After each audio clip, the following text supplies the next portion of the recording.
Malasakit sa kapwa ang nakatanim sa puso ng mag-asawang Ace at Andy Estrada para matulungan ang mga kababayan nating magsasaka sa kabila ng pandemya. Tunay na ganado at may bagong tapang na lumalaban ang agripreneur couple na ito para makapagbigay ng bagong pag-asa sa kanila. Nakakasakit ng loob na yung nagpo-produce ng ating pagkain ay yung most ignored sector ng society. As an ordinary person po, parang ayaw mo makikitang may nasasayang and ang dami nagugutom. Yun po yung nagtulak sa amin na magbuo nito.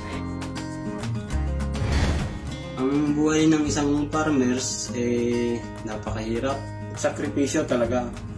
Sana may makahanap kami ng mga buyer na kukuha sa amin o angkat na mas mataas para naman medyo makaahon kami sa kahirapan. During the pandemic, napansin namin na nagkakaroon ng shortage ng vegetables sa Manila at nagkakaroon ng oversupply ng vegetables sa Baguio. We are seeing this in the markets, o pinamimigay yung gulay.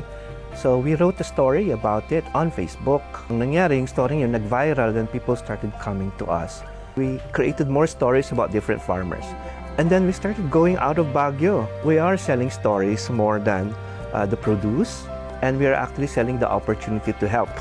Ipinapakita namin na kaya namin gawin ang mga ganito kahit payak lang. And itong mga bagay na ito, kayang gawin ng kahit sino. The example that Rural Rising and the members are setting, na pwedeng gayahin po ito. Kung lahat ay ganito sana, siguro gaganda ang ating bansa, magiging mas maligaya. Andy and I are very happy to accept the Ginebra Ako Awards Year 4. We will stay committed to what we started. It wouldn't have been possible kung wala pong community or members of Rural Rising behind us. Isang ganadong pagbati sa inyo, Ace at Andy Estrada ng Rural Rising Philippines. Dahil sa buong tapang ninyong pagtulong sa mga kababayan nating magsasaka, sa mangsulok ng bansa. Mabuhay po kayo!